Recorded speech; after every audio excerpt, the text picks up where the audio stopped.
આજના આ એક્સપ્લેનરમાં આપ સૌનું સ્વાગત છે. આપણે સૌએ શ્રીકૃષ્ણની સુવર્ણનગરી દ્વારકા વિશે સાંભળ્યું જ છે, પણ શું એ માત્ર એક કથા છે કે પછી તેની પાછળ કોઈ નક્કર, સચોટ, ભૌગોલિક અને પુરાતત્વીય આધાર છે? આજે આપણે આ જ રહસ્ય પરથી પડદો ઉઠાવવાના છીએ. પૌરાણિક ગ્રંથોથી લઈને સમુદ્રના ઊંડાણ સુધીની આ અદ્ભુત સફર ખૂબ જ રોમાંચક રહેવાની છે. તો ચાલો સીધી જ શરૂઆત કરીએ. આજની આપણી આ યાત્રાને આપણે મુખ્ય 5 ભાગમાં વહેંચી છે. પહેલા દ્વારકાની ઐતિહાસિક સફર, પછી મૂળ દ્વારકા અને ત્યાં મુકાયેલું પ્રથમ પગલું, એના પછી બેટ દ્વારકા એટલે કે શંખોદ્ધાર તીર્થ, ત્યારબાદ દરિયાઈ પુરાતત્વ વિજ્ઞાનના ચોંકાવનારા પુરાવા, અને છેલ્લે ભૂસ્તરશાસ્ત્રીય અને દરિયાઈ ફેરફારો.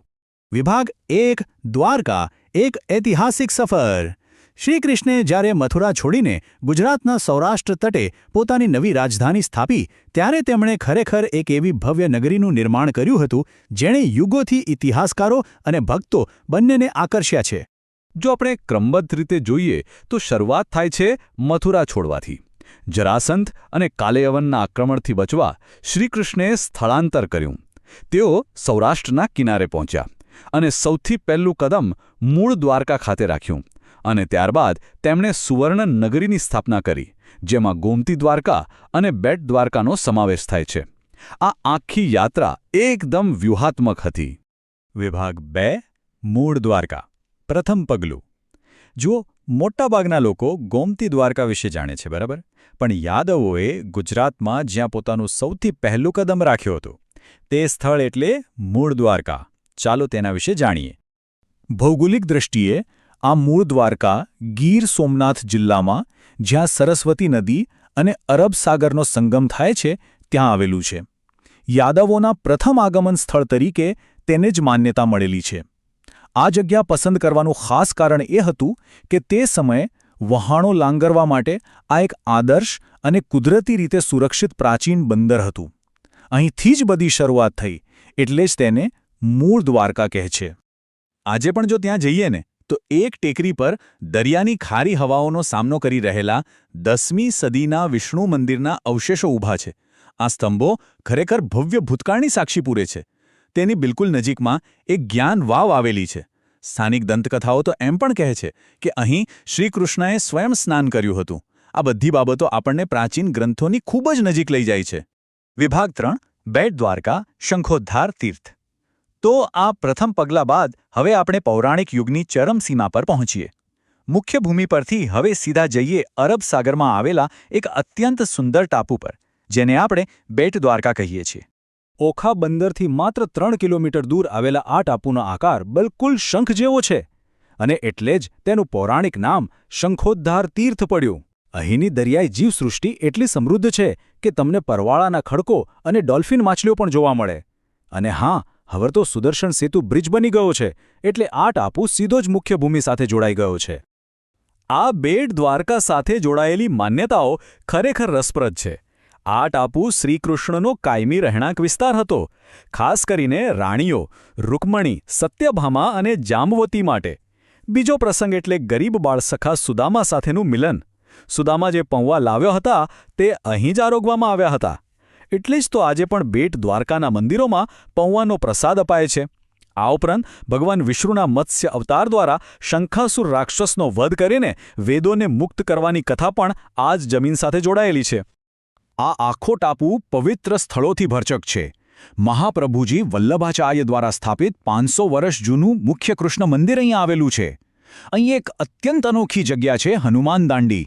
આખા ભારતમાં માત્ર અહીં જ હનુમાનજી અને તેમના પુત્ર મકરધ્વજની એકસાથે પૂજા થાય છે. બીજું છે 84 ધૂણો, જ્યાં એવું મનાય છે કે 84 સિદ્ધ પુરુષોએ કઠોર તપસ્યા કરી હતી. જો આપણે આ બંને સ્થળોને સરખાવીએ તો ચિત્ર એકદમ સ્પષ્ટ થઈ જશે. મૂળ દ્વારકા એક દરિયાકાંઠાનું ગામ હતું, જે પ્રથમ આગમન અને ટૂંકા રોકાણનું સ્થળ હતું, જ્યાં નવી નગરીની શોધ શરૂ થઈ.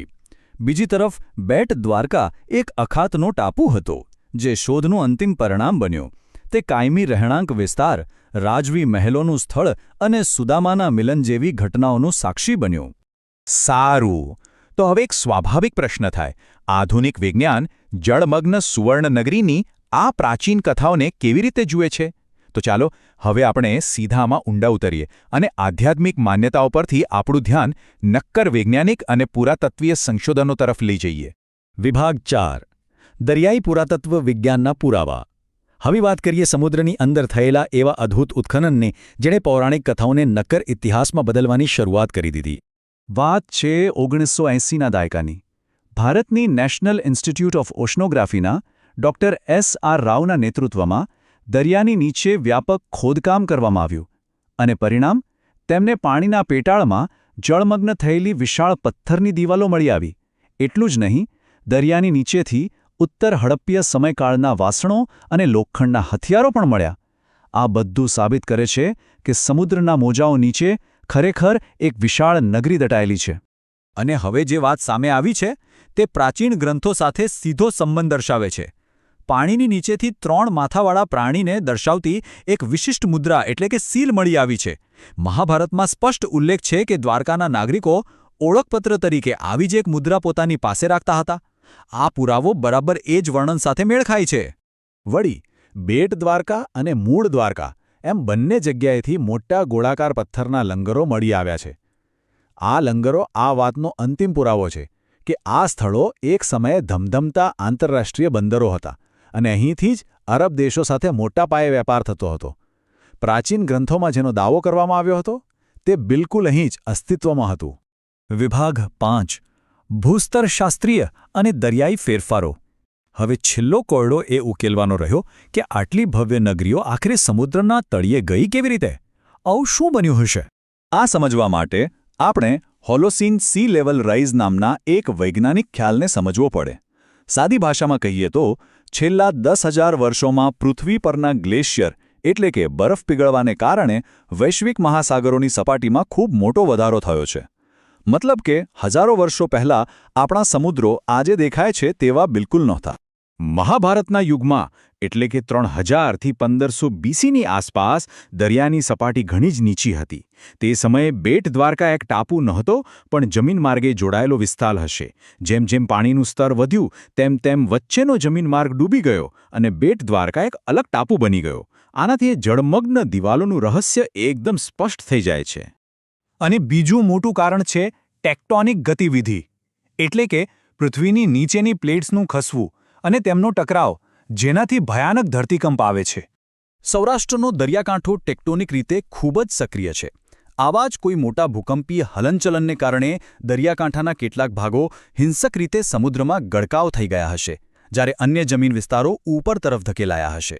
આ વિશાળ ભૌગોલિક પરિબળો જ મૂળ દ્વારકાના બંદરોના વિનાશ અને બેટ દ્વારકાની ઇમારતોના ડૂબવા પાછળનું મુખ્ય કારણ છે જે ગ્રંથોમાં વર્ણવેલા વિનાશ સાથે પૂરેપૂરો મેળ ખાય છે.